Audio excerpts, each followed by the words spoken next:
जय हिंद दोस्तों। मैं शंकर प्रकाश गुरुदीक्षा कॉमर्स के ई पाठशाला में आपका स्वागत करता हूं। फ्रेंड्स, आज मैं ओवरहेड का बहुत ही इम्पोर्टेंट एंड कॉन्सेप्चुअल टॉपिक लेकर आया हूं। आज मैं आपको अंडर एंड ओवर एब्जॉर्प्शन बताऊंगा। फ्रेंड्स, ये टॉपिक बहुत ही इम्पोर्टेंट है, एग्ज़ाम में इसके क्वेश्चन आते हैं। तो अब मुझे अपने क्लास को स्टार्ट करना चाहिए। तो जैसा कि मैंने बोला कि ये ओवरहेड का 7th क्लास है।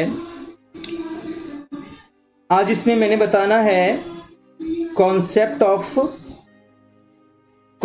Of under and over absorption. Under and above absorption of over heads. Friend, मैं इसे स्टार्ट करने से पहले मैं एक बार आपको कॉस्ट शीट बना के दिखाता हूँ। मैंने एक बार बनाया भी है कॉस्ट शीट। इससे पहले बहुत 2-3 क्लास में कॉस्ट शीट मैंने बताया है।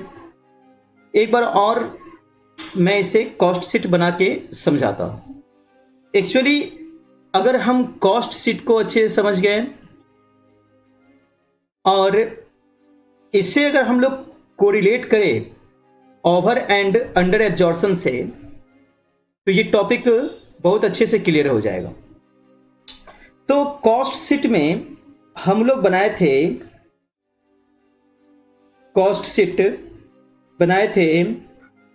यहां पे सबसे पहले हम लोग लिखते थे डायरेक्ट मटेरियल, जिसको रॉ मटेरियल भी हम लोग बोलते हैं। रॉ मटेरियल इसमें ऐड करते थे डायरेक्ट वेजेज, या फिर इसको हम लोग लेबर बोलते थे। फिर ऐड करते थे डायरेक्ट एक्सपेंस। जब ये तीनों को ऐड कर देते थे तो आता था प्राइम कॉस्ट।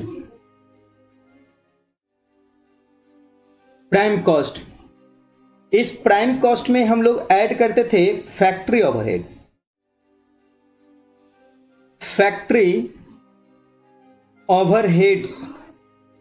जब फैक्ट्री ओवरहेड्स को ऐड करते थे तो ये मेरा आता था फैक्ट्री कॉस्ट। फैक्ट्री कॉस्ट में हम लोग ऐड करते थे ऑफिस एंड एडमिनिस्ट्रेटिव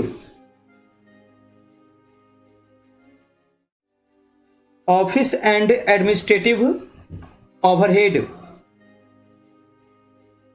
तो ये बन जाता था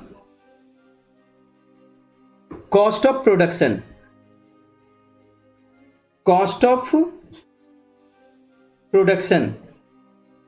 जब कॉस्ट ऑफ प्रोडक्शन में हम लोग सेलिंग एंड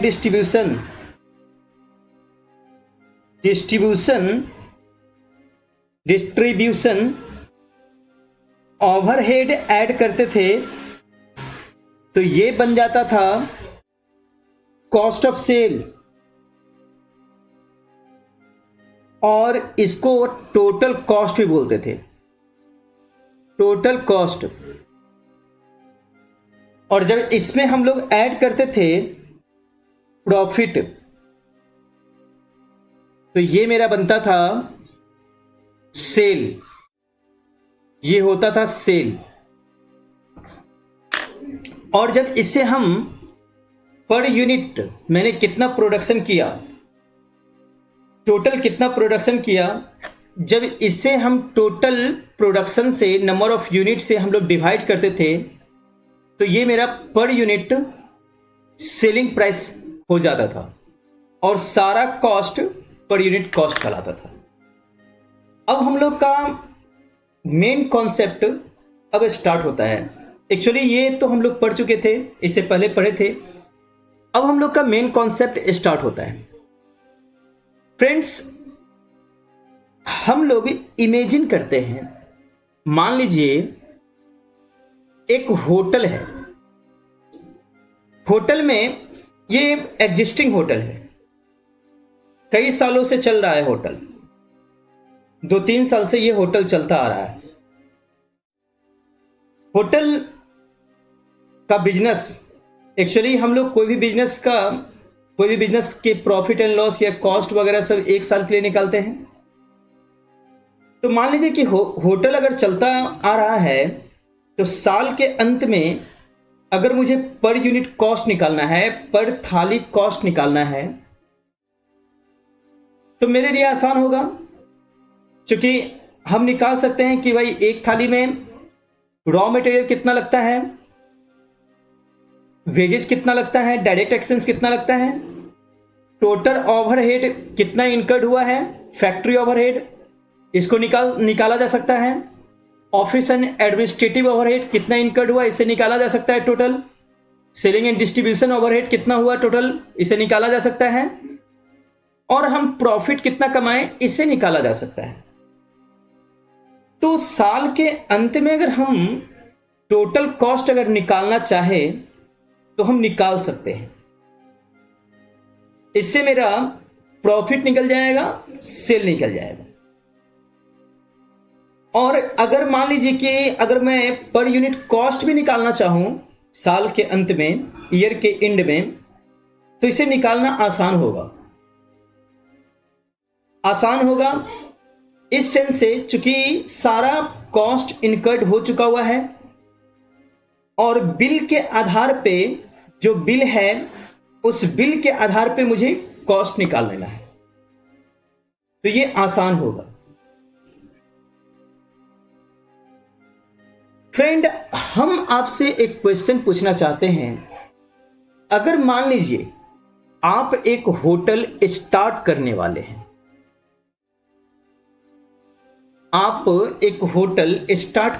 हैं, एक लग्जरियस होटल स्टार्ट करने वाले हैं। सबसे पहले आपके सामने जो समस्या आएगा, मान लीजिए कि सारा इंफ्रास्ट्रक्चर तैयार हो चुका हुआ है, जो एम्प्लॉय को रिक्रूट करना है आपने रिक्रूट कर चुका है। अब जो सबसे बड़ी समस्या आपके सामने जो आएगा, वो समस्या ये आएगा कि आप अपने होटल में पर थाली क्या प्राइस रखे, क्या सेलिंग प्राइस रखे। ये सबसे बड़ी समस्या आएगी। आप नए इंडस्ट्रीज में कदम रखे हैं, आप नए बिजनेस को स्टार्ट किए हैं, आज ही आपने बिजनेस स्टार्ट करना है। आज आपको अगर डिटर्मिनेशन करने के लिए बोला जाए कि आप पर थाली क्या प्राइस रखेंगे, आपके लिए पर थाली प्राइस रखना डिफिकल्ट हो जाएगा। प्राइस का मतलब होता है बच्चों सेलिंग प्राइस। पर थाली कितना सेलिंग प्राइस रखे, ये रखना डिफिकल्ट हो जाएगा। हाँ, लेकिन एक बात है बच्चों, आप अगर गौर करेंगे तो पर थाली कितना मटेरियल लगेगा ये आप इजीली निकाल सकते हैं। पर थाली उस मटेरियल को बनाने में कितना घंटा लेबर लगेगा, कितना मिनट्स लेबर लगेगा, तो लेबर कॉस्ट आप इजीली निकाल सकते हैं। डायरेक्ट एक्सपेंस आप इजीली निकाल सकते हैं। लेकिन जैसे ही आप ओवरहेड में आएंगे, आप यहां पे रुक जाएंगे, आप इसे नहीं निकाल पाएंगे। क्योंकि ओवरहेड का रिलेशन डायरेक्ट प्रोडक्ट पे नहीं होता है। जिस तरह से रॉ मटेरियल का डायरेक्ट रिलेशन थाली से होगा, खाना से होगा, लेकिन उस होटल में जो एम्प्लॉय काम कर रहे हैं, जैसे मैनेजर जो काम कर रहे हैं, जो इलेक्ट्रिसिटी लाइटिंग का जो खर्च होगा, जो वेटर काम कर रहा है, उसका जो सैलरी होगा, अल्टीमेटली आपको तो सैलरी, सारा एक्सपेंस तो थाली पे ही चार्ज करना पड़ेगा। तब तो आप पर थाली खाना को बेच के आप कॉस्ट का रिकवर कर पाएंगे। अगर पर थाली खाना पे अगर आप नहीं चार्ज करते हैं सारे ओवरहेड को, तो आप कॉस्ट का रिकवरी कैसे कर पाएंगे? तो कॉस्ट का रिकवरी करने के लिए आपको सारे खर्च, आपके होटल में जितने सारे खर्च होते हैं, आपको जिनको जिनको सैलरी देना होता है, जो इलेक्ट्रिसिटी होता है, जो मेंटेनेंस होता है, सारे खर्च को आपको थाली पर थाली कॉस्ट पे चार्ज करना पड़ेगा। यानी खाना से आपको वसूल करना पड़ेगा, कस्टमर से वसूल करना पड़ेगा। तो अगर हम पर थाली कॉस्ट में, पर थाली खाना के कॉस्ट में अगर हम मटेरियल को देखना चाहें, तो इजीली फाइंड कर पाएंगे कितना रुपए का मटेरियल लगा होगा। हम अगर लेबर को देखना चाहें तो इजीली फाइंड कर लेंगे कितना मिनट में एक थाली खाना तैयार हो जाता है। उसके हिसाब से वेजेज मुझे कितना देना होगा, हम इजीली फाइंड कर पाएंगे। हम अगर डायरेक्ट एक्सपेंस को देखें तो इससे भी फाइंड करना आसान हो जाएगा। लेकिन जब हम मैनेजर्स के सैलरी की बात करेंगे, जब हम वेटर की सैलरी की बात करेंगे, जब हम इलेक्ट्रिसिटी लाइटिंग की बात करेंगे, जब हम मेंटेनेंस की बात करेंगे, जब हम अकाउंटिंग जो देखता है उसके सैलरी की बात करेंगे, तो यहां पे मुझे पर थाली हम कितना कॉस्ट चार्ज करें, यहां पे हम कंफ्यूज हो जाएंगे, यहां पे मुझे रुकना पड़ जाएगा, हम नहीं निकाल पाएंगे।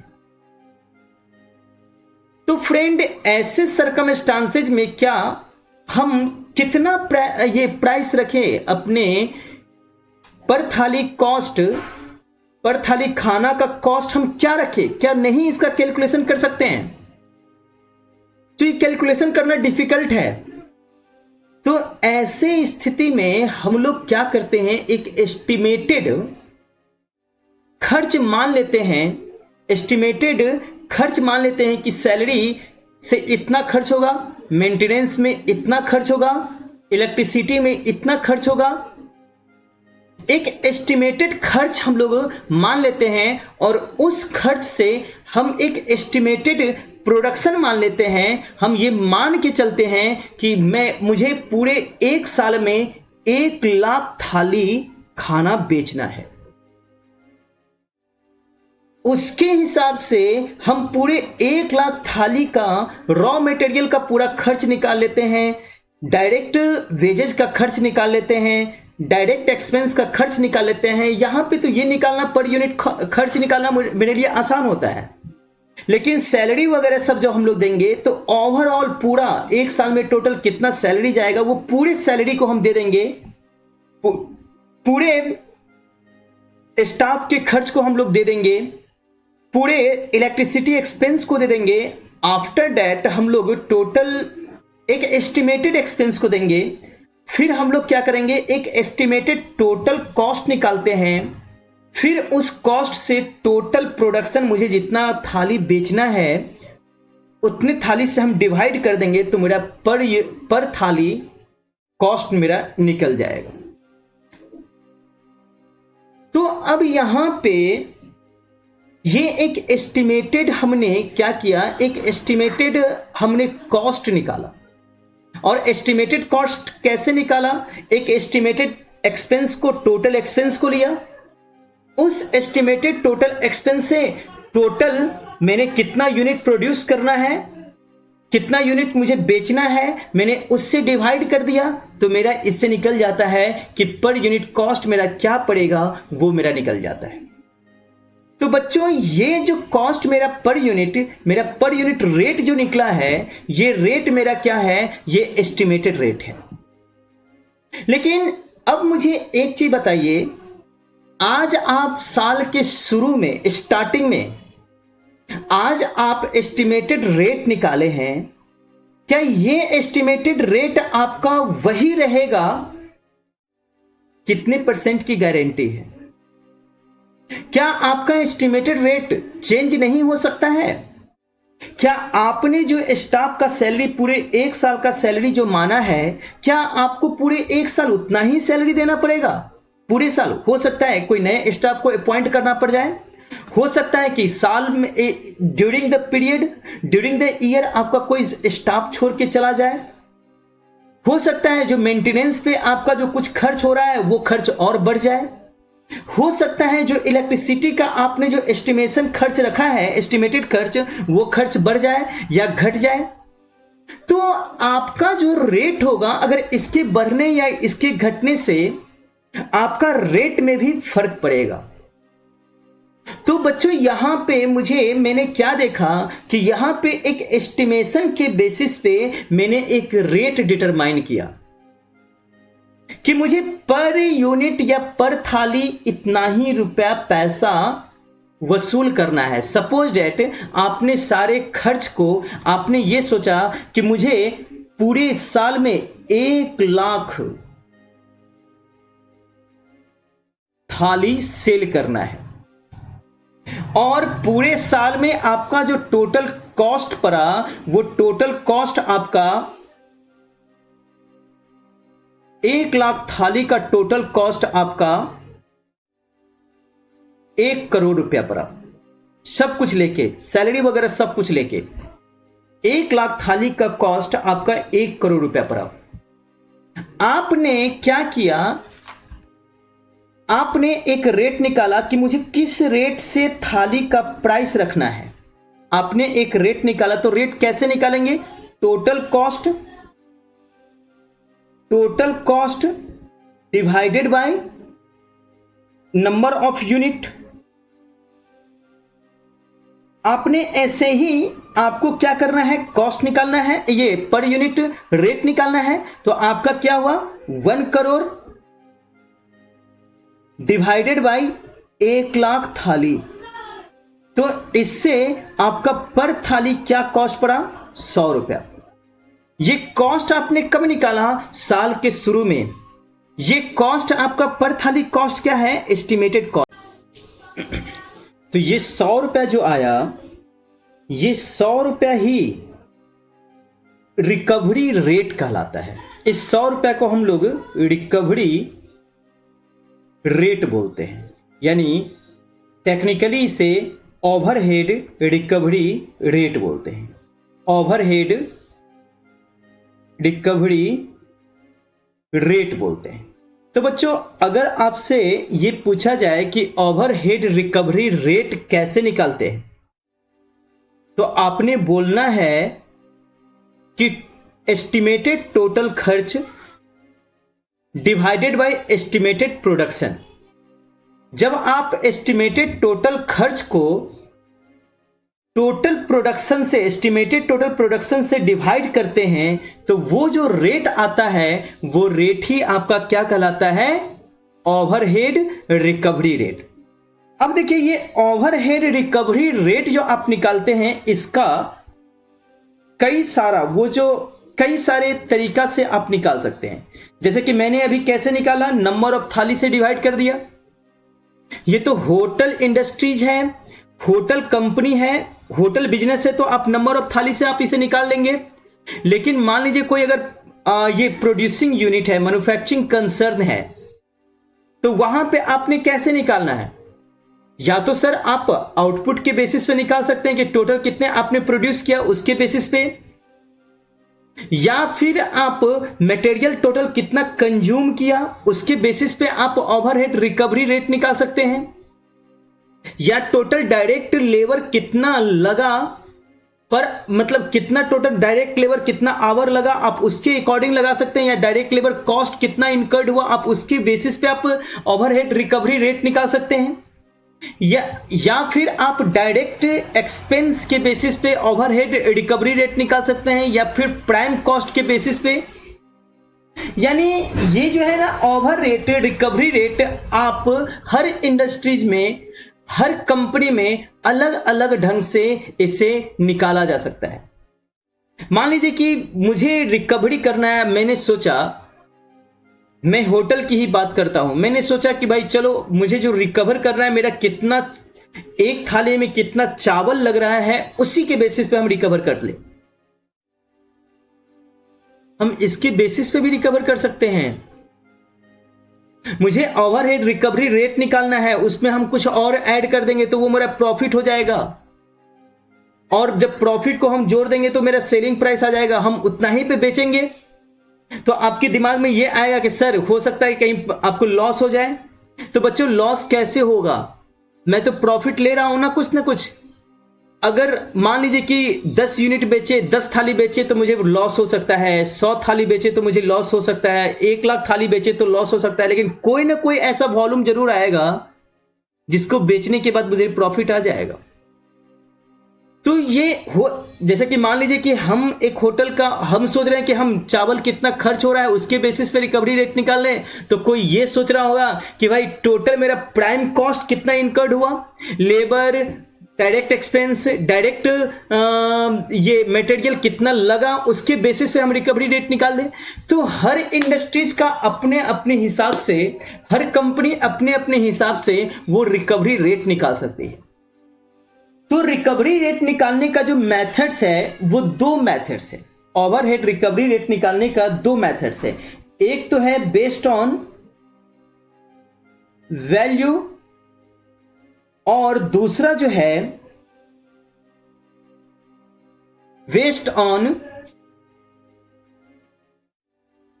क्वांटिटी। बेस्ड ऑन क्वांटिटी यानी या तो हम क्वांटिटी के बेसिस पे ओवरहेड रिकवरी रेट निकाल सकते हैं, या फिर वैल्यू के बेसिस पे ओवरहेड रिकवरी रेट निकाल सकते हैं। अगर हम वैल्यू के बेसिस पे निकालें तो मेरे पास 3 ऑप्शन है कि हम रिकवरी रेट निकाल सकते हैं। 3 बेसिस पे रिकवरी रेट निकाल सकते हैं। एक तो डायरेक्ट मटेरियल कॉस्ट के बेसिस पे, डायरेक्ट मटेरियल कॉस्ट के बेसिस पे,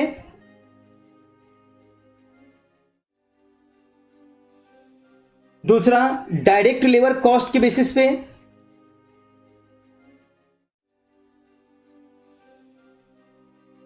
कॉस्ट के बेसिस पे, और तीसरा प्राइम कॉस्ट के बेसिस पे। प्राइम कॉस्ट के बेसिस पे हम ओवरहेड रिकवरी रेट निकाल सकते हैं। यानी कहने का मतलब total expense divided by direct material cost, यानी डायरेक्ट मटेरियल में कितना रुपया लगा उससे आप डिवाइड करके ओवर रेट निकाल सकते हैं, recovery rate. Total expense, total cost divided by direct labour cost कितना लगा उसके हिसाब से आप रिकवरी रेट निकाल सकते हैं। प्राइम कॉस्ट से डिवाइड करके आप रिकवरी रेट निकाल सकते हैं। अगर आप क्वांटिटी के बेस पे रिकवरी रेट निकाले तो you have 4 option buy which you can calculate overhead recovery rate. एक तो आउटपुट के बेसिस पे, आउटपुट टोटल कितना आउटपुट हुआ, total estimated cost divided by total estimated output. बच्चों ये रिकवरी रेट में एक चीज दिमाग में बैठा लीजिए, यहां पे जो लेंगे वो एस्टिमेटेड होगा, एक्चुअल नहीं होगा। क्योंकि मुझे रिकवर करना है, यानी रिकवर करना है इसका मतलब क्या, कोई खर्च होने वाला है उससे मुझे किस रेट से रिकवर करना है। यानी फ्यूचर में कोई कॉस्ट इनकर्ड होगा टोटल, उससे मुझे अभी किस रेट से इनकर्ड मतलब रिकवर करना है, उससे हम रिकवरी रेट बोलते हैं। तो यहां पे जो भी चीज हम यूज करेंगे वो चीज एस्टिमेटेड होगा, एस्टिमेटेड ओवरहेड्स होगा, एस्टिमेटेड टोटल कॉस्ट होगा, एस्टिमेटेड आउटपुट होगा। एस्टिमेटेड केजी कितना आपने प्रोड्यूस करना है पूरे ईयर में, उससे आप डिवाइड कर देंगे तो आप केजी के बेसिस पे भी निकाल सकते हैं। उसका मशीन आवर कितना लगना है, मशीन आवर टोटल कितना लगना है एस्टिमेटेड, उसके बेसिस पे भी आप रिकवरी रेट निकाल सकते हैं। और टोटल कितना लेबर आवर लगना है, लेबर आवर, आप इसके बेसिस पे भी रिकवरी रेट निकाल सकते हैं। तो there are 2 methods by which you can calculate recovery rate, overhead recovery rate. एक तो मेथड्स है on the basis of value, तो वैल्यू के थ्रू आप 3 बेसिस से ओवरहेड रिकवरी रेट निकाल सकते हैं, और आउटपुट के बेसिस पे आप 4 बेसिस से ओवरहेड रिकवरी रेट निकाल सकते हैं। अब देखिए, जैसे कि मान लीजिए फॉर्मूला अगर हम इससे लिखे, फॉर्मूला अगर देखें, हम सभी का फॉर्मूला अगर देखें तो कैसे रिकवरी रेट हम निकाल सकते हैं। तो एक पहला हो गया ओवरहेड रिकवरी रेट। अगर हम डायरेक्ट मटेरियल कॉस्ट के बेसिस पे निकालें तो estimated cost, estimated overhead, estimated overhead divided by direct material cost, ये आपका हो गया डायरेक्ट मटेरियल कॉस्ट के बेसिस पे ओवरहेड रिकवरी रेट। दूसरा, अगर मान लीजिए कि मुझे overhead recovery rate direct labour cost के बेसिस पे निकालना है तो estimated overhead divided by direct labour cost.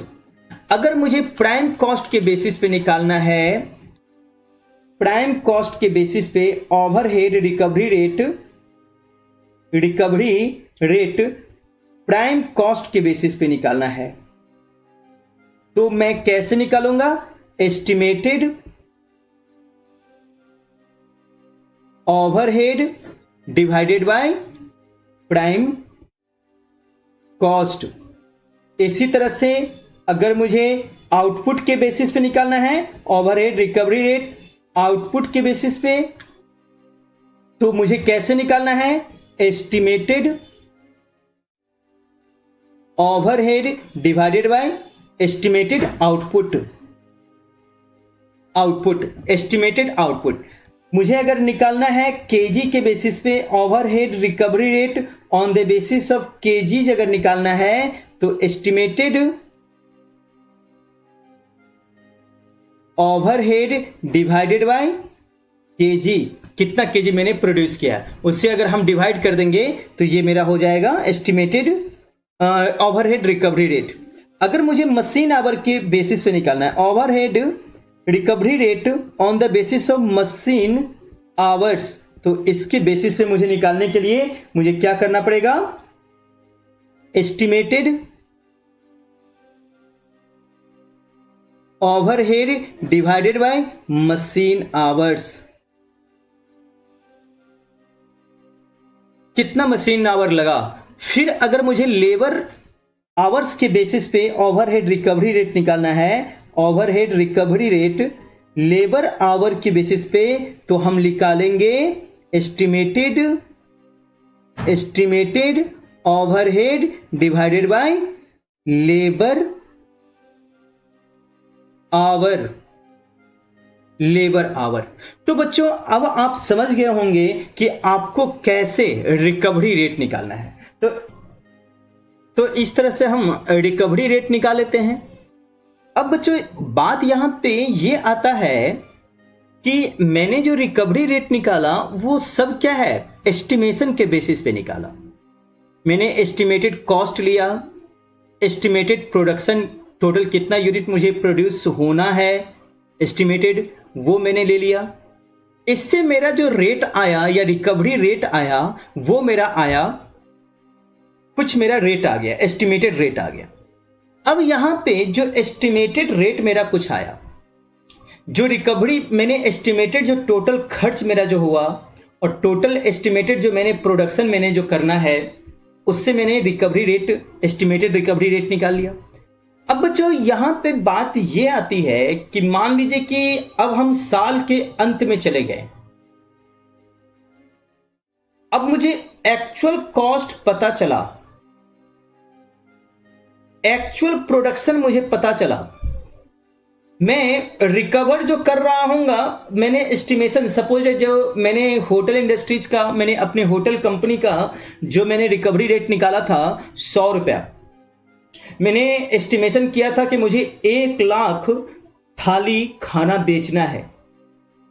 मैंने 100 रुपये पर थाली के हिसाब से, अगर हम प्रॉफिट को भी इग्नोर करें सपोज कुछ देर के लिए, क्योंकि मुझे कॉस्ट का रिकवर सिर्फ करना है, अभी फिलहाल हम सिर्फ कॉस्ट के बारे में सोच रहे हैं, तो मान लीजिए कि 100 रुपए पर थाली मैंने रिकवर करना चालू कर दिया। जब हम साल के अंत में पहुंचे तो हम देखते हैं कि इस साल में टोटल मैंने ओनली 90,000 थाली मैंने बेचा है,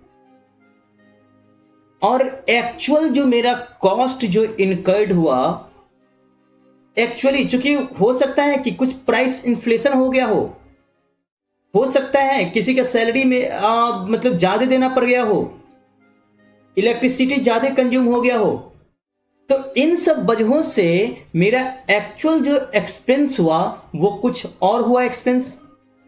सपोज डेट 1,20,00,000 रुपया हुआ, मैंने एस्टिमेटेड कॉस्ट 1 करोड़ ही लिया था, लेकिन एक्सपेंस जो हुआ वो 1,20,00,000 हो गया। एक्चुअल में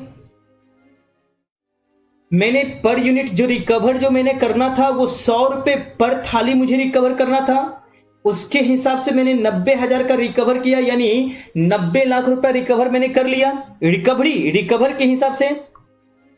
लेकिन एक्चुअली जो मेरा कॉस्ट इनकर्ड हुआ 1,20,000 रुपए, 1,20,00,000 रुपए कॉस्ट मेरा इनकर्ड हुआ। तो मैंने क्या देखा कि एक्चुअल कॉस्ट मेरा जो है 1,20,00,000 है, जबकि ऑब्जर्व्ड जो मैंने किया है, जो मैंने एस्टिमेशन के बेसिस पे जो ये रिकवरी रेट जो बनाया था, जो मैंने ऑब्जर्व्ड किया है मात्र 90 लाख रुपया, यानी जो मेरा एक्चुअल कॉस्ट ज्यादा और एब्जॉर्प्शन कॉस्ट जो है ना वो मेरा कम है।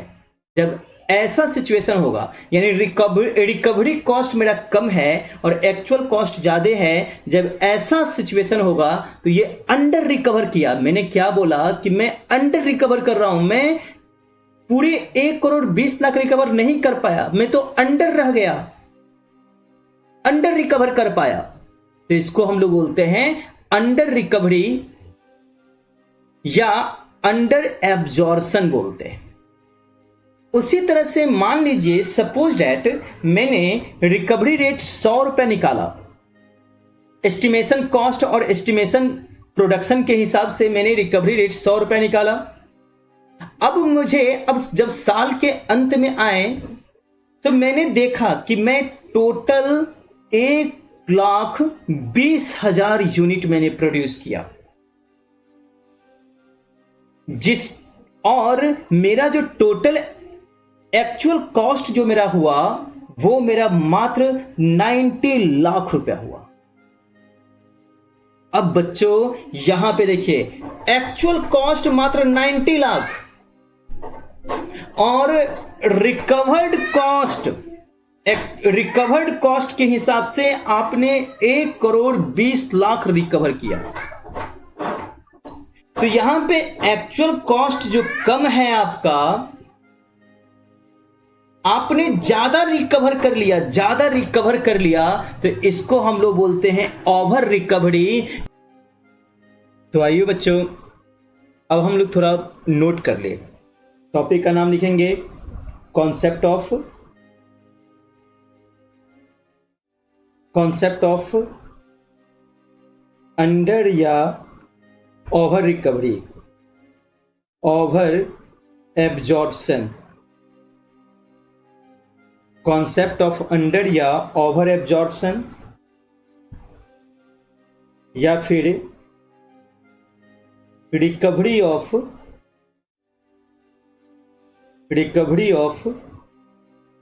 Over heads, recovery of overheads. तो इसमें सबसे फर्स्ट हम लोग लिखेंगे ओवरहेड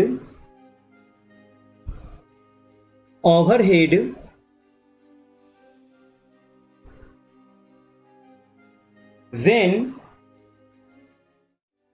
recovered या absorbed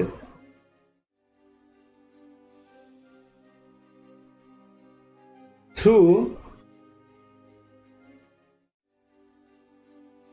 overhead absorption rate या recovery rate.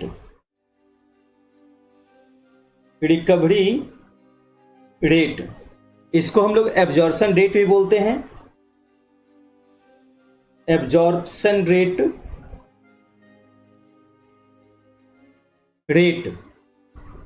Are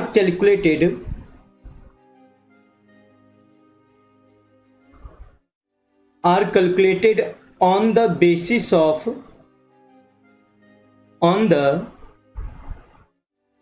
basis of estimation, on the basis of estimation।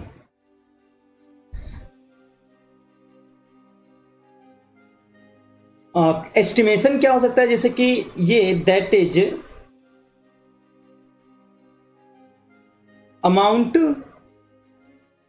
Amount of overhead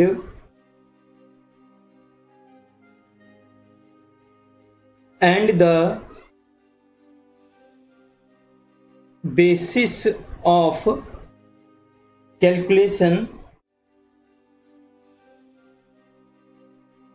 calculating recovery rates, both are estimated।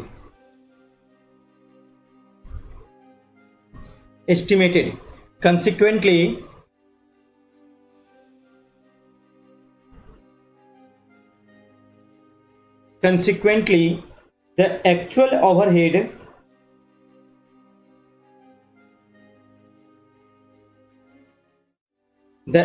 overheads are expected to differ। Obviously है कि अगर हम कोई चीज estimation ले, estimation के basis पे अगर कोई चीज का हम कैलकुलेशन करते हैं और जब एक्चुअल फिगर मुझे पता चलता है तो डिफरेंस होना लाजमी है कि डिफरेंस होगा ही होगा। तो यहां पे मैंने जो रिकवरी रेट निकाला था वो रिकवरी रेट तो एस्टिमेशन के बेसिस पे था। अब जब साल के अंत में हम देखेंगे कि एक्चुअली कितना ओवरहेड इनकर्ड हुआ और मैंने कितना रिकवर्ड किया, ओवरहेड मैंने कितना रिकवर्ड किया, तो एक्चुअल जो ओवरहेड मेरा इनकर्ड हुआ और जो मैंने ओवरहेड रिकवर्ड किया दोनों में डिफरेंस हो सकता है। वही डिफरेंस तो या तो ज्यादा डिफरेंस हो सकता है या कम हो सकता है, यानी ये जो डिफरेंस हो सकता है या तो ओवर एब्जॉर्प्शन का केस हो सकता है या अंडर एब्जॉर्प्शन का केस हो सकता है। यानी कहने का मतलब ये हुआ कि आप जब एक्चुअल आपका साल के अंत में आपके पास क्या है, एक्चुअल कॉस्ट है। आपने एक्चुअल कॉस्ट आपने पता चल गया कि मुझे एक कितना ये कॉस्ट इनकर्ड हुआ। अब आपने जो रिकवर करना था वो रिकवरी रेट से आपने रिकवर करना स्टार्ट कर दिया था। तो रिकवर करते करते करते करते जब आप साल के अंत में आपने आया होगा तो आपको पता होगा कि नहीं एक्चुअल मेरा कुछ और है और मैंने रिकवर कुछ और कर पाया। अगर ये रिकवर आपने कम कर पाया, अपने एक्चुअल से आपने रिकवर कम कर पाया, तो ये कम रिकवरी कहलाएगा, यानी अंडर रिकवरी कहलाएगा। और अगर आपने रिकवर ज्यादा कर लिया, एक्चुअल से ज्यादा रिकवर कर लिया, तो ये ओवर रिकवरी कहलाएगा या ओवर एब्जॉर्प्शन कहलाएगा। तो यही मेन कॉन्सेप्ट है ओवर रिकवरी का या ओवर एब्जॉर्प्शन का, यही मेन कॉन्सेप्ट है। तो डिफरेंस आना लाजमी है कि डिफरेंस आएगा ही आएगा। तो देखिए, या तो दो सिचुएशन हो सकता है, व्हेन एब्जॉर्ब्ड ओवरहेड ज्यादा है, एब्जॉर्ब्ड ज्यादा है, एक्चुअल यानी कहने का मतलब एक्चुअल कम है और एब्जॉर्ब ज्यादा है। आपने ज्यादा रिकवर कर लिया, अपने एक्चुअल से ज्यादा रिकवर कर लिया, तो ये आपका क्या कहलाएगा, ओवर रिकवरी कहलाएगा। यानी when absorbed overhead greater than actual overhead, actual overheads, ये आपका होगा ओवर रिकवरी या ओवर एब्जॉर्प्शन, ओवर रिकवरी या ओवर एब्जॉर्प्शन। और इसी का जस्ट अपोजिट केस अगर देखें तो when absorbed overhead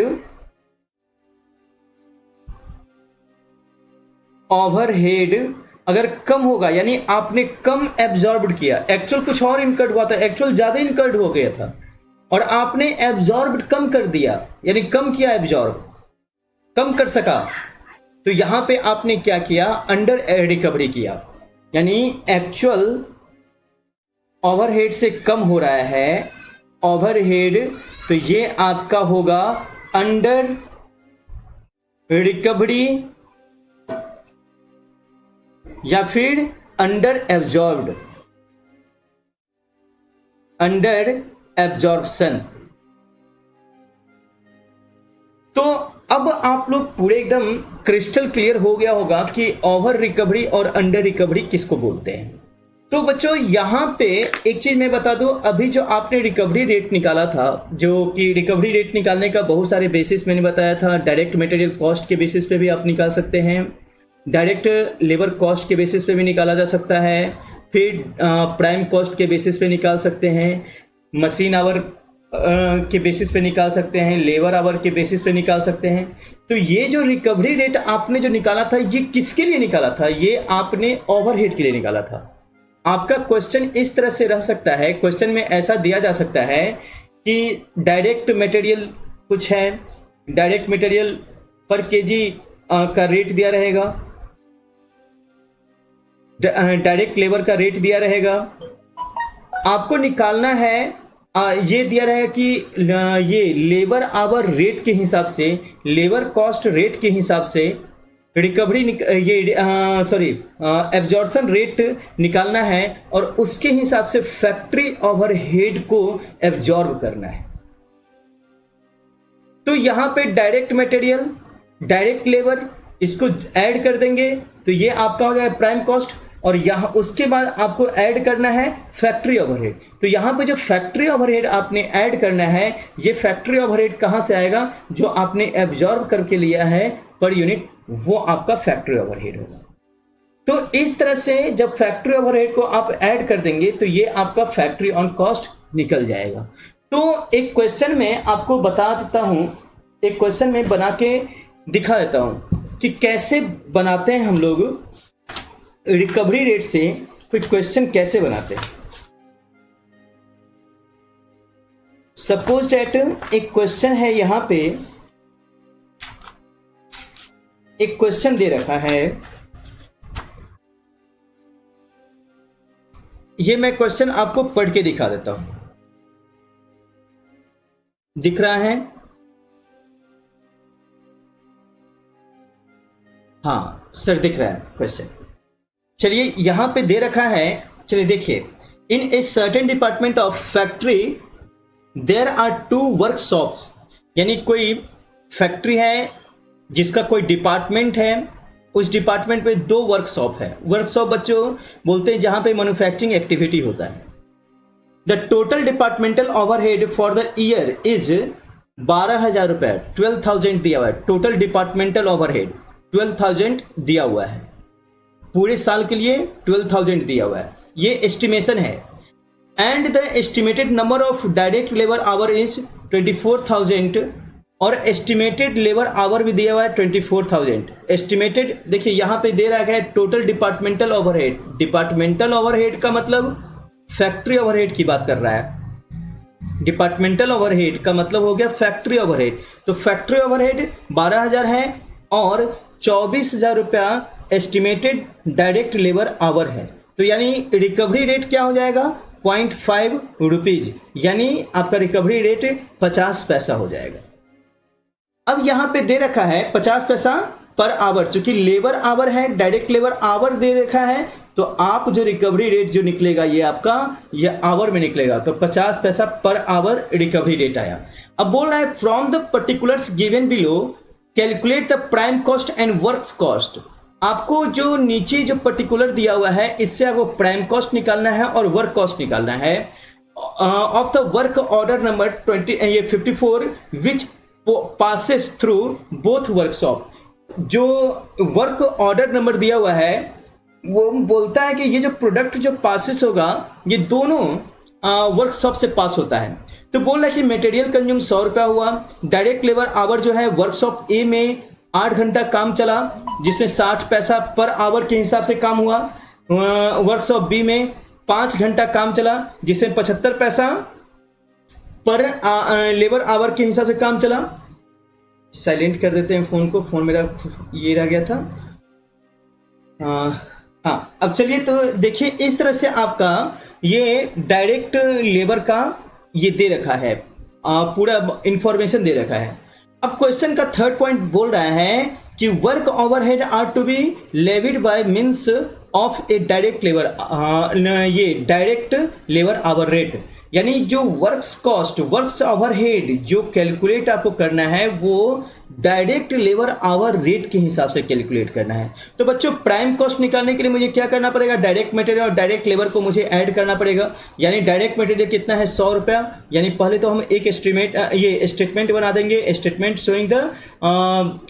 showing factory overhead, ये फैक्ट्री ऑन कॉस्ट या factory cost, statement showing factory cost, ये करके हम बना देंगे जिसमें मटेरियल कंज्यूम्ड कितना 100 रुपया, डायरेक्ट लेबर आवर ये वर्कशॉप ए में 8 घंटा 60 पैसे से तो 4 रुपीज 80 पैसा, ये मेरा क्या हो जाएगा वहां पे ये वर्कशॉप ए का हो जाएगा और वर्कशॉप बी का 75 पैसा पर आवर है तो ये आप निकालेंगे तो 3 रुपया 75 पैसा आएगा। तो ये आपका डायरेक्ट लेबर का आ गया। तो डायरेक्ट लेबर और डायरेक्ट मटेरियल को आप ऐड करेंगे तो ये आपका आ जाएगा प्राइम कॉस्ट आ जाएगा। प्राइम कॉस्ट आपका आएगा 108 रुपया 55 पैसा रुपया आ जाएगा। उसके बाद आपको ऐड करना है वर्क्स ओवरहेड ऐड करना है। तो वर्क्स ओवरहेड जैसे ही ऐड करेंगे तो ये आपका हो जाएगा फैक्ट्री कॉस्ट निकल जाएगा। तो वर्क्स ओवरहेड कैसे निकालेंगे, आपको works overhead direct labour hour rate के हिसाब से निकालना है जो कि आपका ये 50 पैसा आया था। तो वर्कशॉप ए में आपका 8 घंटा काम चलता है तो उसके अकॉर्डिंग 50 पैसा यानी 4 रुपया आपका वर्कशॉप ए में फैक्ट्री ओवरहेड आया। और वर्कशॉप बी में 5 घंटा काम होता है यानी उसका जो आएगा 50 पैसे के हिसाब से 2.5 रुपया, यानी 6.5 रुपया जो है आपका टोटल फैक्ट्री ओवरहेड आएगा। जब 6.5 रुपया को आप ऐड करेंगे तो ये 115 रुपया 50 पैसा आ जाएगा। तो इस तरह से आप एक ओवरहेड आप निकाल सकते हैं। आपके क्वेश्चन में जैसा इंफॉर्मेशन दिया रहेगा कि जो रिकवरी रेट से निकालना है उस रिकवरी रेट से आप निकाल सकते हैं। तो अब देखिए यहां पे जो हम लोग रिकवरी रेट जो निकाले हैं, रिकवरी रेट, ये रिकवरी रेट से जो रिकवर करते हैं हम लोग ओवरहेड ये कम या ज्यादा हो सकता है जिसके वजह से आपका ओवर एब्जॉर्प्शन या अंडर एब्जॉर्प्शन हो सकता है। तो अब देखिए ओवर एब्जॉर्प्शन या अंडर एब्जॉर्प्शन का मतलब क्या हुआ, देखिए यहाँ पे डेफिनेशन हम लोग लिख लिए, एक एग्जांपल के थ्रू इसे और बेहतर ढंग से हम लोग समझते हैं ओवर एब्जॉर्प्शन या और अंडर एब्जॉर्प्शन क्या हुआ। तो under over recovery of overheads, under या ओवर रिकवरी ऑफ ओवरहेड्स। अब देखिए यहां पे कुछ केसेस हम दे रहे हैं, आप उस केस को ऑब्जर्व करके आप पता कर सकते हैं कि अंडर रिकवरी या ओवर रिकवरी कैसे होता है। तो डिफरेंट केसेज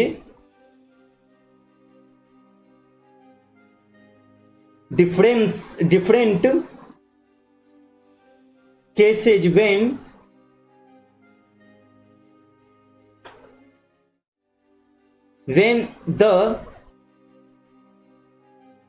under या over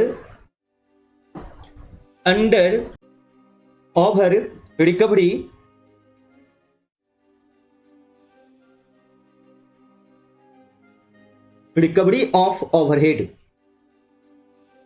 will result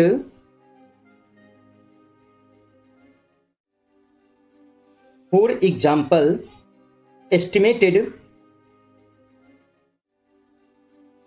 estimated production is rupees 1 lakh 1 lakh estimated production rupees 1 lakh unit and estimated overhead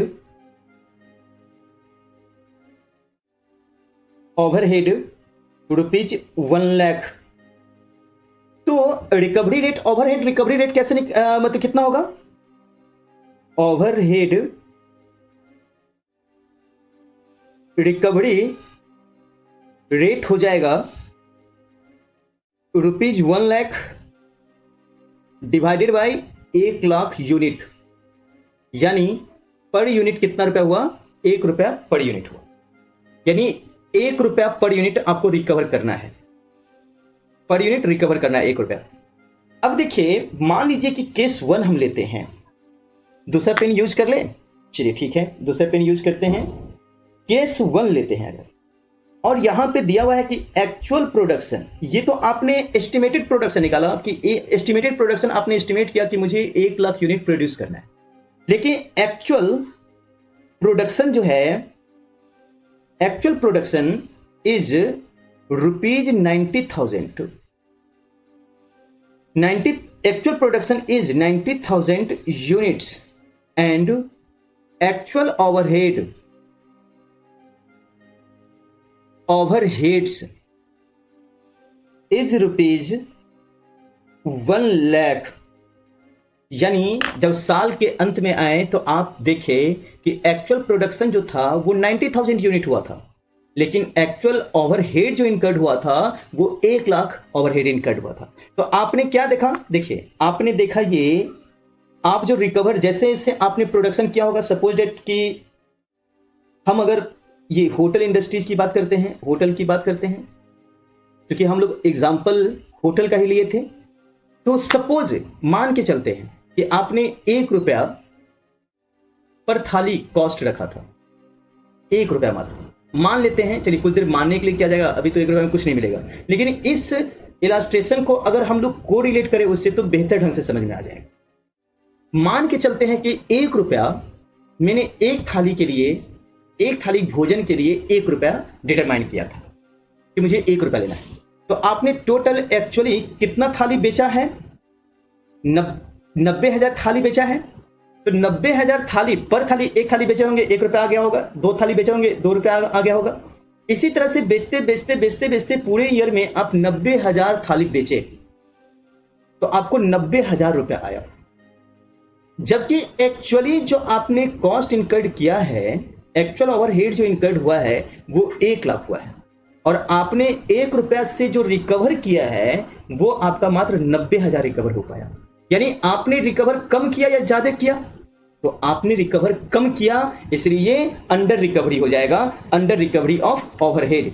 तो अब आप समझ गए होंगे। तो एक्चुअल प्रोडक्शन लिखेंगे actual overheads, overheads incurred.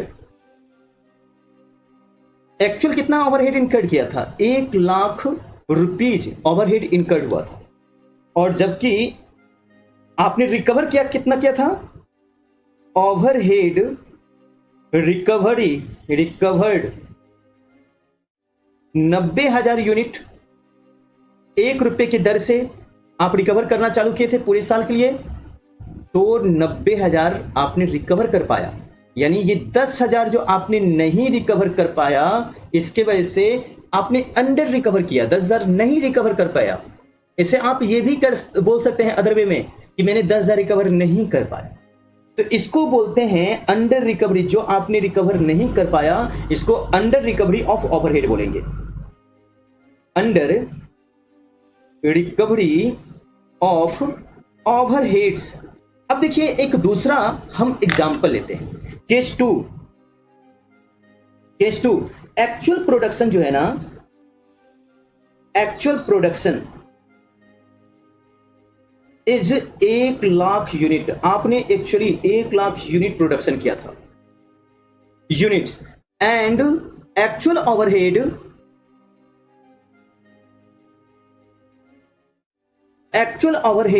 incurred is rupees 90,000। आपने एक्चुअल जो ओवरहेड इनकर्ड किया था वो 90,000 रुपए एक्चुअल ओवरहेड इनकर्ड हुआ था, 90,000 रुपया। अब देखिए बात को समझिए, सपोज डेट अगर हम होटल की ही बात करें तो आपका ओवरहेड इनकर्ड कितना हो गया साल के अंत में, यानी एक्चुअल कितना इनकर्ड हुआ, तो सर एक्चुअल ये 90,000 रुपया इनकर्ड हो गया। आपने बेचा कितना, 1,00,000 थाली आपने बेचा। आप जब रिकवर किए होंगे तो पर थाली 1 रुपए से रिकवर किए होंगे, यानी 1 थाली बेचे 1 रुपया आ गया होगा, 2 थाली बेचे 2 रुपया आ गया होगा, 3 थाली बेचे 3 रुपया आ गया होगा। ऐसे करते करते जब 1,00,000 थाली आप बेचे तो 1,00,000 रुपया आपके पास रिकवर हो गया, जबकि आपका एक्चुअली जो कॉस्ट इनकर्ड हुआ था वो मात्र 90,000 रुपया कॉस्ट इनकर्ड हुआ था। तो आपने रिकवर कितना कर लिया, रिकवर मतलब 10,000 ज्यादा रिकवर कर लिया, आपने एक्चुअल से ज्यादा रिकवर कर लिया।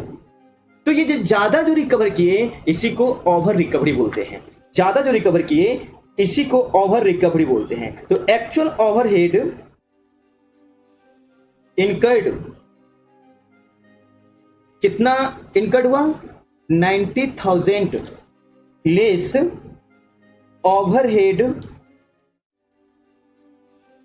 रिकवर्ड 1,00,000 1 रुपए से 1,00,000 यूनिट का आपने कितना रिकवर किया, 1,00,000 रुपया रिकवर कर लिया। तो ज्यादा आपने कितना रिकवर किया, यही ज्यादा जो रिकवर किया इसी को हम लोग ओवर रिकवरी ऑफ ओवरहेड बोलेंगे। Over recovery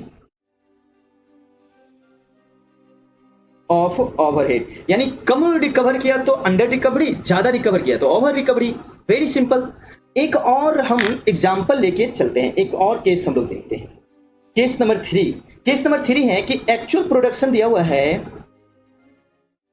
actual production is 85 units. आपने कितना यूनिट मात्र प्रोडक्शन कर पाया, actually 85 units, and actual overheads is 90,000। Actual overhead कितना, 90,000। आपका रिकवरी रेट क्या है, 1 रुपया से रिकवरी रेट है। आपने कितना प्रोडक्शन किया, मात्र 85,000 यूनिट प्रोडक्शन किया। तो आप जैसे जैसे रिकवर किए होंगे तो आपके पास कितना गया होगा, 85,000 रुपया आ गया होगा। आपका एक्चुअल कितना इनकर्ड हुआ, 90,000। तो आपने कम रिकवर कर पाया 5,000 रुपया, तो ये आपका क्या कहलाएगा, अंडर रिकवरी ऑफ ओवरहेड। तो एकदम क्रिस्टल क्लियर होना चाहिए हम लोग को। मुझे लग रहा है कि आप लोग एकदम क्रिस्टल क्लियर हो गए होंगे, आप एकदम क्रिस्टल क्लियर हो गए होंगे। तो यहां पे हम इसे सॉल्व कर देते हैं, यानी actual overheads incurred 90,000 less overhead recovered rupees 1 into 85,000 unit. तो ये हो गया, ये 85,000। तो आपने रिकवर कितना कम किया, आपने कम रिकवर किया 5,000 रुपया, 5,000 रुपया कम रिकवर किया। ये 5,000 को हम लोग बोलेंगे, 5,000 को बोलेंगे अंडर रिकवरी किया आपने, अंडर रिकवरी ऑफ ओवरहेड्स। तो एकदम समझ में आ गया। एक एग्जांपल और लेके चलते हैं, एकदम हम लोग पूरे अंडर रिकवरी ओवर रिकवरी को एकदम पूरा कॉन्सेप्ट इसका क्लियर कर लेंगे। पूरे कॉन्सेप्ट को क्लियर कर लीजिए। देखिए मेरा ये मानना है कि आप एक बार पढ़े, फर्स्ट टाइम जब कोई टॉपिक पढ़ रहे हैं तो उस टॉपिक को फर्स्ट टाइम इतने बेहतर ढंग से पढ़िए कि सेकेंड टाइम में जब आप उसे पढ़े तो पूरे मैटर एकदम अच्छे से रिकॉल होता चला जाए। तो हम मानते हैं कि हम थोड़ा धीरे चलेंगे, लेकिन पूरे एकदम अच्छे से ग्रिप बना के चलेंगे, थोड़ा कुछ एग्जाम्पल देख के चलेंगे, ताकि ओवर रिकवरी अंडर रिकवरी मेरे दिमाग में बैठ जाए। चलिए तो देखते हैं एक एग्जांपल और हम देखते हैं। केस 4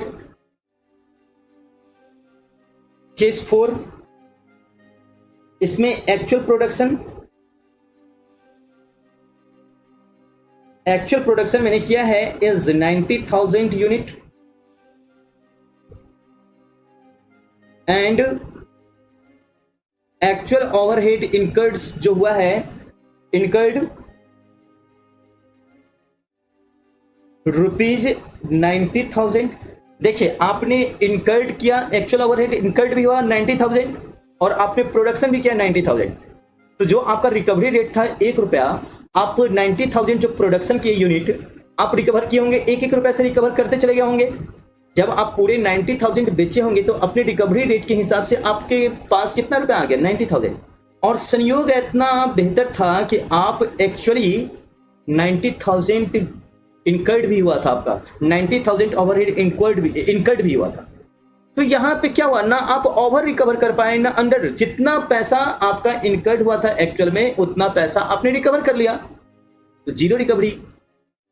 आपने क्या किया, तो इसमें नो ओवर या अंडर रिकवरी, ये कोई ऐसा केस नहीं बनेगा, ना ओवर रिकवरी का केस बनेगा ना अंडर रिकवरी का केस बनेगा। यानी कहने का मतलब आप जितना रुपया इनकर्ड करते हैं और रिकवर उतना ही कर लेते हैं तो कोई केस नहीं बनेगा। ये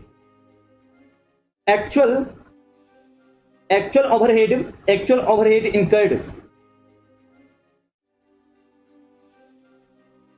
इनकर्ड कितना रुपया इनकर्ड किए? 90,000 लेस ओवरहेड रिकवर्ड ₹1 के हिसाब से 90,000 यूनिट आपने रिकवर किया, तो कितना रिकवर हुआ? 90,000। तो ये आपका हो गया नील। अंडर और ओवर रिकवरी जीरो, यानी कोई केस नहीं बना, ना अंडर रिकवरी का ना ओवर रिकवरी का। तो नो अंडर रिकवरी, अंडर या ओवर रिकवरी। अब एक केस और देख लेते हैं, बस ये लास्ट केस है। अब उसके बाद हम इसका ट्रीटमेंट बताएंगे कि ओवर रिकवरी होगा तो क्या ट्रीटमेंट करेंगे, अंडर रिकवरी होगा तो क्या ट्रीटमेंट करेंगे। तो actual production is 1 lakh unit. आपने कितना प्रोडक्शन करना है? 1 लाख यूनिट आपने प्रोडक्शन किया है। And actual overhead heads is ₹1 lakh.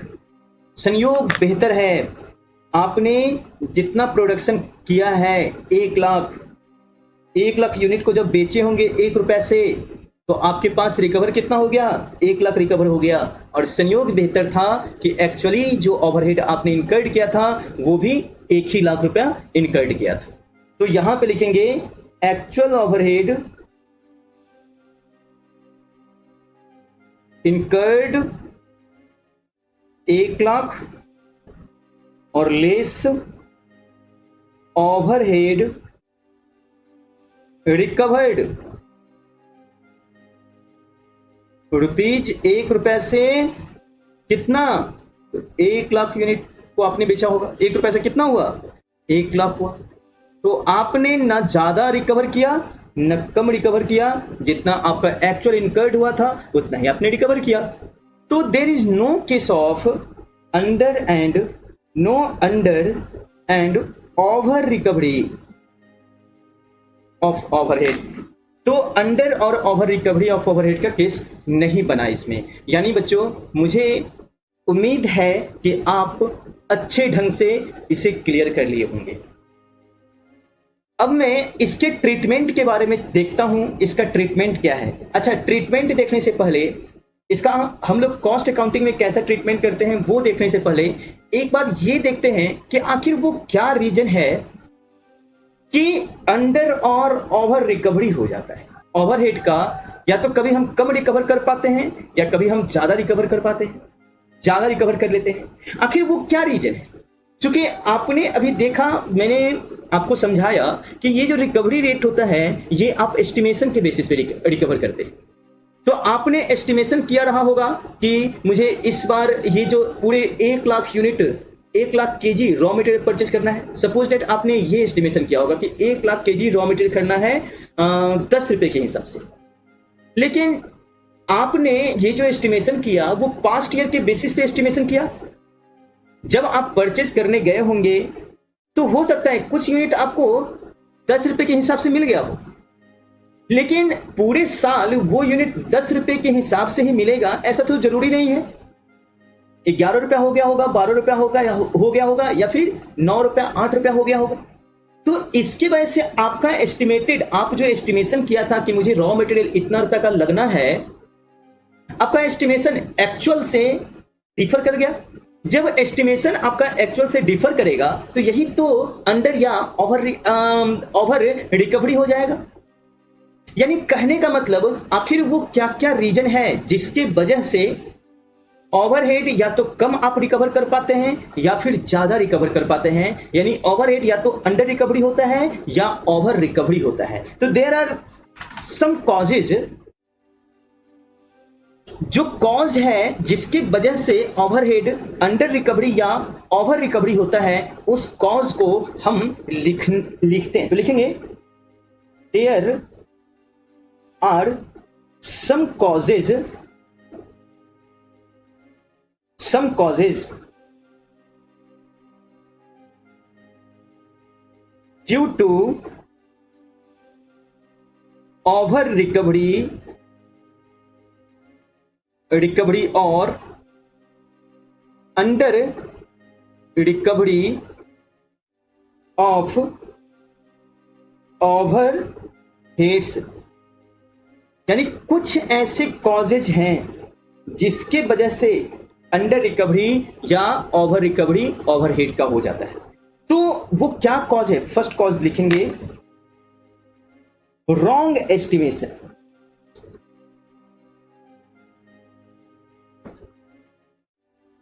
Wrong estimation of the overheads and या और wrong estimation of the base. यानी जिसके बेसिस, या तो ओवरहेड का रॉन्ग एस्टिमेशन कर लिए होंगे या जिस बेसिस पे, जैसे कि अगर आप मशीन आवर रेट के बेसिस पे आपने कैलकुलेशन करना है रिकवरी रेट का, या लेबर आवर रेट के हिसाब से आपको कैलकुलेशन करना है रिकवरी रेट का, तो जिसके बेसिस पे आपको कैलकुलेशन करना है वो बेसिस ही गलत आपने ले लिया। आपने सोचा था कि मुझे टोटल 1 लाख आवर्स मशीन चलना है, लेकिन रियलिटी क्या हुआ, कुछ रीजन बस वो मशीन जो है ना 90,000 आवर चला या 1,10,000 आवर चला। तो जो भी होगा उसकी वजह से आपका रिकवरी रेट डिफर कर सकता है। तो जब रिकवरी रेट डिफर करेगा, जब रिकवरी रेट आपने बनाया और एक्चुअल में जो आपका ये लेबर आवर या फिर मशीन आवर चला, उसकी वजह से तो आपका एक्चुअल ओवरहेड कुछ और आया होगा, और रिकवरी रेट के हिसाब से जो आपने ओवरहेड का जो रिकवर किया वो कुछ और रिकवर किया होगा। तो इसकी वजह से भी ओवर या अंडर रिकवरी हो जाता है। मशीन आवर या फिर प्रोडक्शन क्वांटिटी। दूसरा point, if there is any unexpected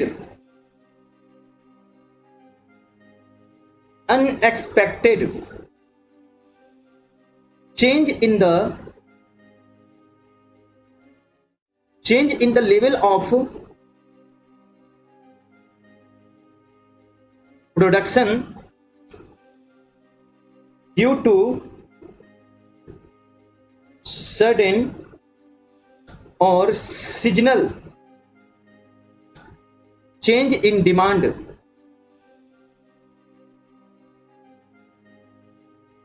etc., leading to change in overhead too. इसके वजह से भी आपका ओवरहेड चेंज हो सकता है। अगर मान लीजिए कि क्या बोला कि if there is any unexpected change in the level of production, production में चेंज हो गया, डिमांड आपने तो एस्टिमेशन किया था आज के डेट में, साल के शुरू में आपने एस्टिमेशन किया था कि मुझे 1 लाख प्रोडक्शन करना है, लेकिन जब आप प्रोडक्शन किए हो मीन वाइल द ईयर आपने ये देखा कि आपके प्रोडक्ट का डिमांड कम हो रहा है मार्केट में, जिसकी वजह से आपका प्रोडक्शन कम हो जाएगा। एस्टिमेशन कुछ और किए थे लेकिन एक्चुअल प्रोडक्शन कम हो गया। या फिर आपने देखा कि नहीं, मेरे प्रोडक्ट का डिमांड तो मार्केट में बहुत ज्यादा बढ़ रहा है, तो आपने ज्यादा प्रोडक्शन करना है। आपने जो रिकवरी रेट निकाला था वो आप एस्टिमेशन के बेसिस पे एक रिकवरी रेट निकाल दिया था, लेकिन एक्चुअल जो प्रोडक्शन जो हुआ वो ज्यादा हुआ। तो इन वजह से भी ओवर या अंडर रिकवरी हो सकता है, यानी कि मार्केट के डिमांड के हिसाब से भी ओवर या अंडर रिकवरी हो सकता है। तो कहने का मतलब there are various causes by which this case में एराइज, यह केस एराइज हो सकता है। वो बहुत सारे ऐसे कॉजेज हैं जिसकी वजह से यह केस एराइज हो सकता है। अब तीसरे पॉइंट को हम लोग देखते हैं कि when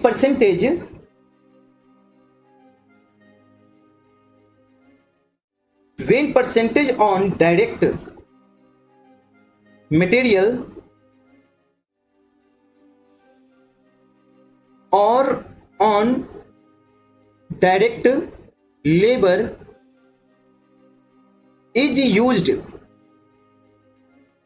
as overhead recovery rate,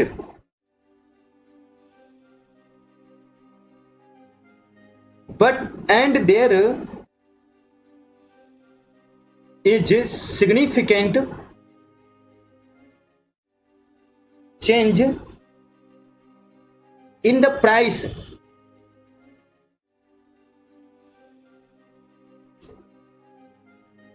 of material or labor than what estimated।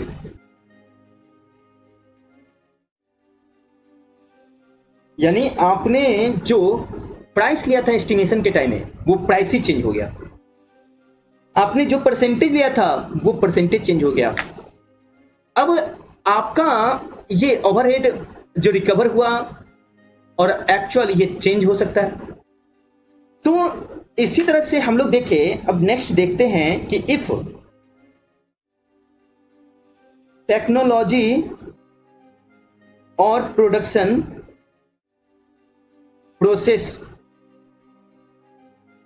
या मेथड चेंजेज, यानी टेक्नोलॉजी चेंज हो गया या प्रोसेस चेंज हो गया, result in change in overhead.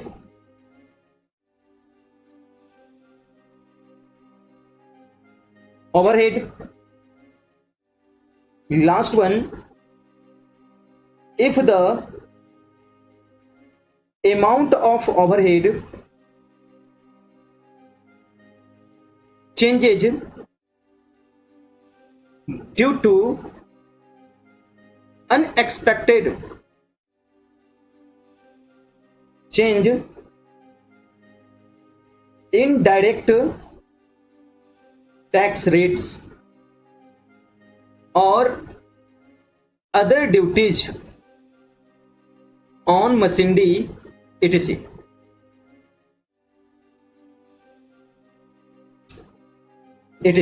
तो ये सब कुछ कारण हैं जिसके वजह से ओवरहेड अंडर रिकवर या ओवर रिकवर हो जाता है, यानी आप कम वसूल कर पाते हैं या फिर ज्यादा वसूल कर लेते हैं।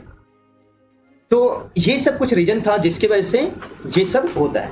अब मुझे चलना है, अब मुझे देखना है ओवरहेड मतलब ये जो अंडर रिकवरी या ओवर रिकवरी हुआ है उसका हम कॉस्ट अकाउंटिंग में क्या ट्रीटमेंट करते हैं, कैसे उसको हम लोग ट्रीट करते हैं वो हम लोग देखेंगे। तो अब देखिए, लिखिए यहां पे टॉपिक का नाम treatment of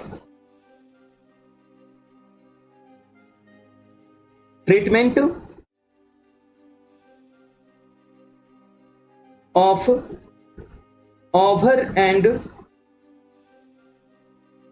under recovery, treatment of over and under recovery.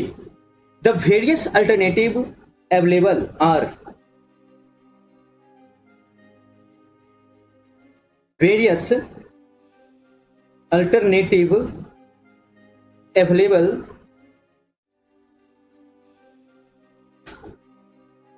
और बहुत सारे अल्टरनेटिव अवेलेबल हैं इसके।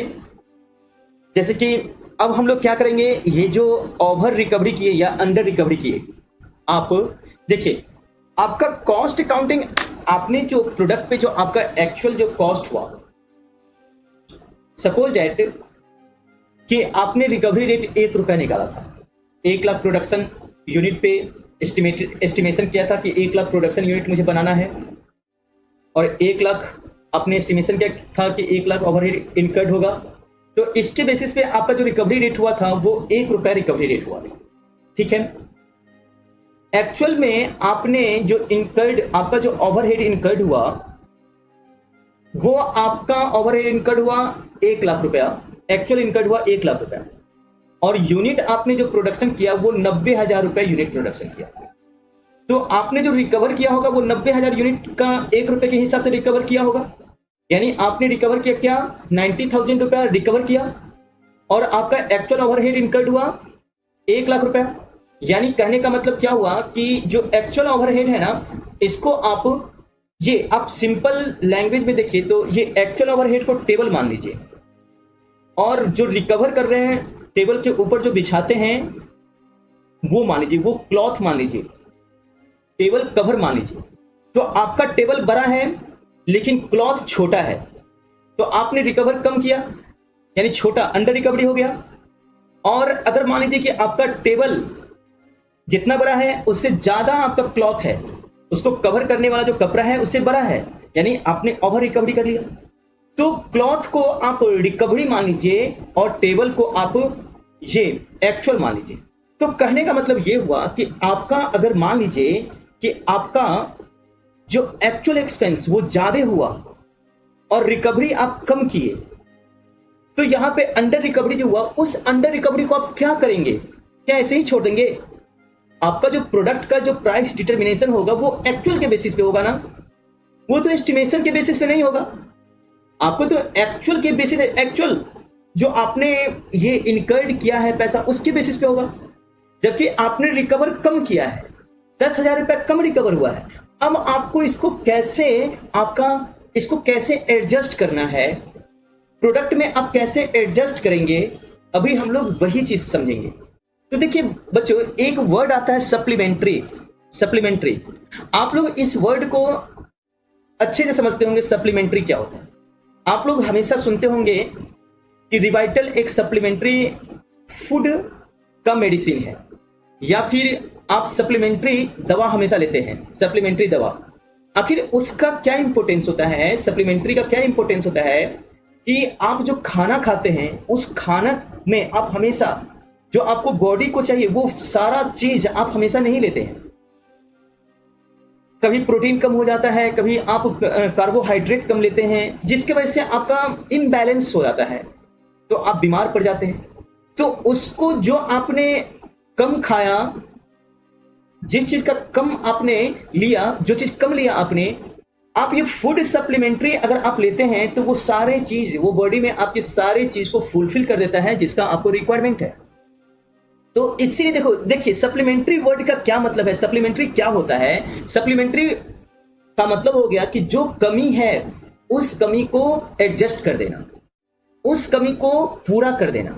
यानी कहने का मतलब यहां पर भी मुझे एक सप्लीमेंट्री रेट निकालना होगा, ताकि वो जो अंडर रिकवरी किए हैं उस अंडर रिकवरी को हम पूरा कर सके, प्रोडक्ट पे उसको चार्ज कर सके। तो यूज ऑफ सप्लीमेंट्री रेट, मुझे क्या करना होगा? मुझे सप्लीमेंट्री रेट यूज करना होगा। पहला क्या हो गया? Use of supplementary rate.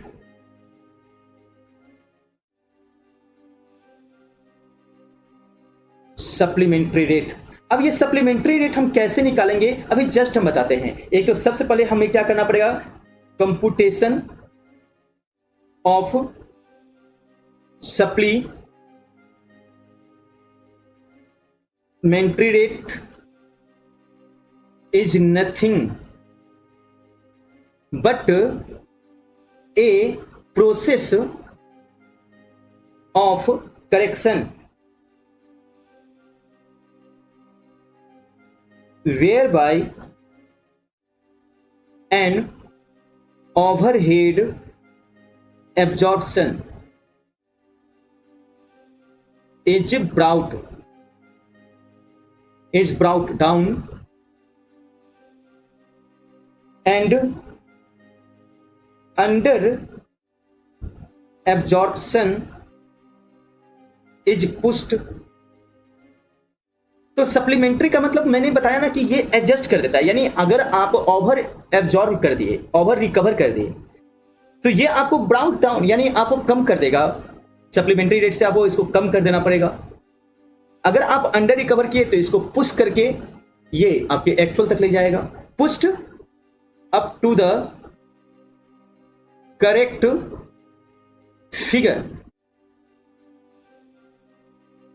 Figure of actual overhead cost। Accordingly, there are two types of absorption rate।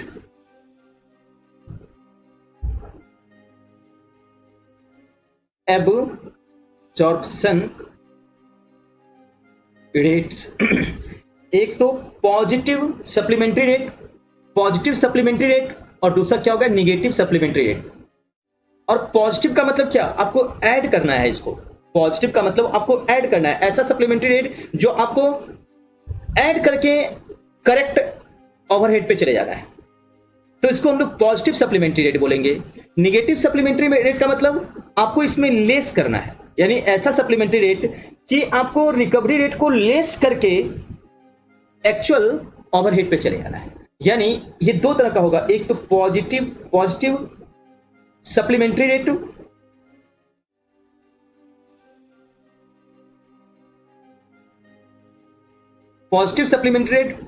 In case of under absorption.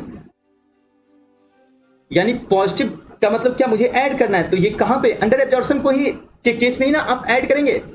तो इसका मतलब हो गया कि एक्चुअल आपको वो रेट निकालना है, सप्लीमेंट्री रेट निकालना है। तो पहले तो डिफरेंस निकाल लीजिए और जिस बेसिस पे आपने डिवाइड किया है ओवरहेड का, जिस बेसिस पे सपोज दैट कि देखिए आपने रिकवर किया है 90,000 रुपया, ₹1 के हिसाब से आपने रिकवर किया। 1 लाख यूनिट आपने प्रोडक्शन करने का एस्टिमेशन किया था और 1 लाख रुपया आपने एस्टिमेशन किया था ये खर्च होना है, तो आपका रिकवरी रेट ₹1 हुआ था, लेकिन एक्चुअल में खर्च कितना हुआ, 1 लाख ओवरहेड खर्च हुआ, लेकिन आपने प्रोडक्शन किया 90,000 रुपया।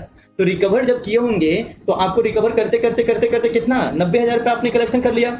तो यहाँ पे आपने 10,000 रुपया कम कलेक्शन किया, तो ये 10,000 रुपया को तो आपको प्रोडक्ट में चार्ज करना होगा। ये 10,000 रुपया तो किस रेट से आप प्रोडक्ट में चार्ज करेंगे, तो उसके लिए बोलता है कि आप कैसे इसको चार्ज करेंगे। आप सोचिए, आप ही दिमाग लगाइए, कैसे इसको पर यूनिट कॉस्ट में आपको चार्ज करेंगे, आप कैसे चार्ज करेंगे 10,000 रुपये। तो सर इसका जो आपका जो ये है, आपने प्रोडक्शन कितना किया, 90,000 यूनिट। हाँ सर, 90,000 यूनिट प्रोडक्शन किया। आपका डिफरेंस कितना है ओवरहेड का, 10,000 रुपया का डिफरेंस है। हाँ सर, तो यहां पे आपका जो डिफरेंसेज है, डिफरेंसेज डिवाइडेड बाय कितना लेंगे, differences divided by 90,000 actual base. क्योंकि आपको वही 10,000, क्योंकि आपने पर यूनिट आपने उतना और ऐड करना है, रिकवर और करना पड़ेगा, तो 90,000 से ही रिकवर कर पाएंगे ना। तो 10,000 डिवाइडेड बाय 90,000 करेंगे तो ये आपका सप्लीमेंट्री रेट हो जाएगा।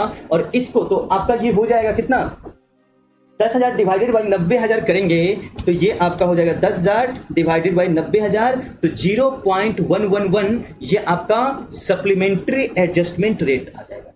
आपने 90,000 यूनिट बनाया तो पर यूनिट आपने वसूल करना है 0.111 और वसूल करना है। तो जब पूरे 90,000 यूनिट बेचेंगे तो आपका 10,000 और रिकवर हो जाएगा, जिसको आपको ऐड कर देना है। तो बच्चों ये कैसे आपने निकाला, 0.111 कैसे निकाला, आपने एक्चुअल को रिकवरी से ऐड कर दिया, ये कर दिया, लेस कर दिया, तो actual minus recovery divided by actual base, actual unit.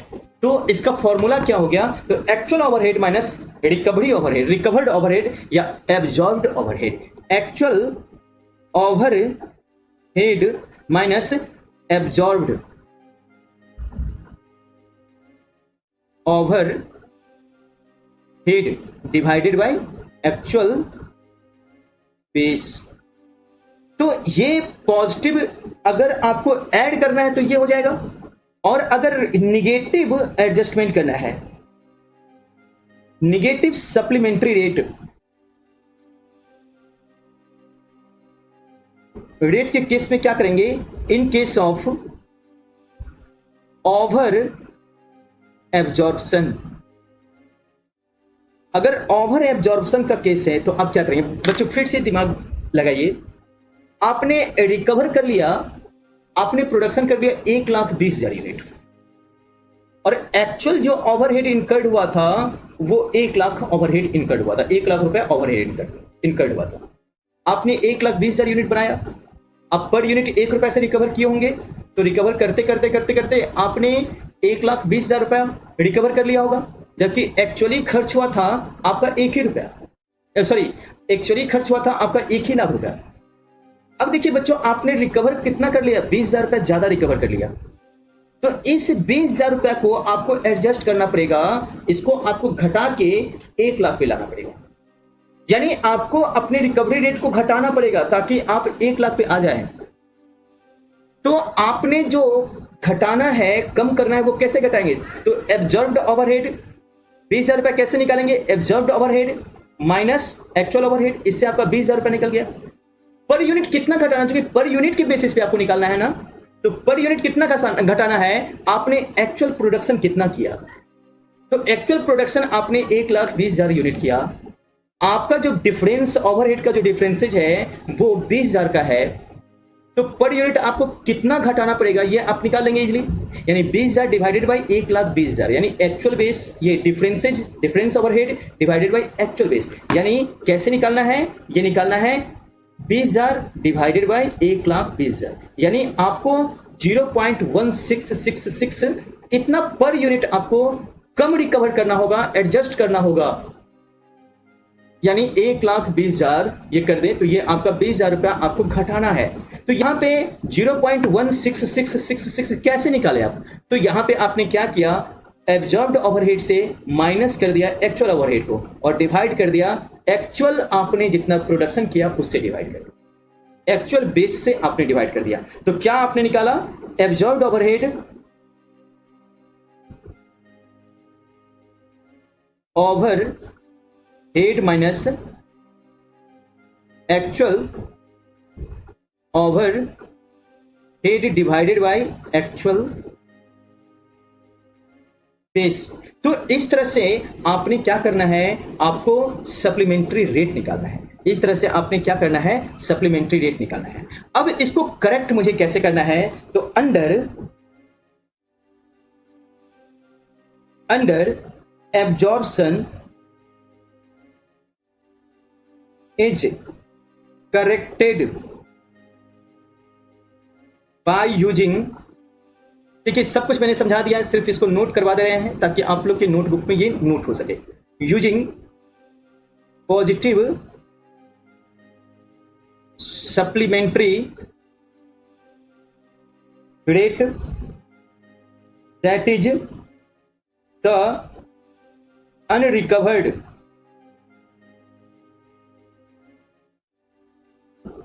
amount of overhead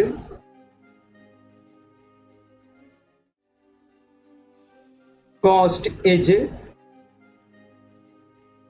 added to the cost of sales work in progress and unsold stock, यानी इसको कहां आप एडजस्ट करेंगे, कहां आपको ऐड करना पड़ेगा, अंडर रिकवरी को करेक्ट कहां पे करना पड़ेगा, जो आपका कॉस्ट ऑफ सेल है या तो उसमें आप ऐड कर दीजिए, या फिर वर्क इन प्रोग्रेस है उसमें आप ऐड कर दीजिए, अंडर रिकवरी है तो आपको ऐड ही करना पड़ेगा, या फिर अनसोल्ड स्टॉक है उसमें ऐड कर दीजिए। देखिए बच्चों, जो चीज आप सोल्ड कर चुके हुए हैं, जो बेच चुके हुए हैं, जो खाना आप खिला चुके हुए हैं ये होटल में, उसमें आप ऐड कैसे करेंगे, तो जो थाली जितना थाली आप नहीं खिलाए हैं या जो थाली आपका बन रहा है, या जो थाली बेचने का अभी जो आपको कॉस्ट अब प्रिपेयर करना है, आप उसी में ना इसे एडजस्ट करेंगे, या जो थाली बिक गया है उसमें एडजस्ट करेंगे, यानी जो थाली खा चुका है कस्टमर उसमें आप एडजस्ट करेंगे। ऑब्वियसली बात है कि आप उसी इसमें एडजस्ट करेंगे। तो अब यहां पे ओवर रिकवरी का क्या करेंगे हम? ओवर रिकवरी का over absorption is corrected by using negative supplementary rate, that is the excess recovery of overhead cost is added, cost is deducted from the cost of sales, work in progress and unsold stock। समझ में आ गया बच्चों? उम्मीद करते हैं कि आप समझ गए होंगे। चलिए अब मुझे करना है, ये जो अंडर रिकवरी या ओवर रिकवरी आया, ये जो अंडर रिकवरी या ओवर रिकवरी आया, अगर मान लीजिए कोई ऐसा प्रोडक्ट है जो सीजनल बेसिस पे जिसका हम काम कर रहे हैं, जिसको सीजनल बेसिस पे काम करना है। अच्छा एक मिनट,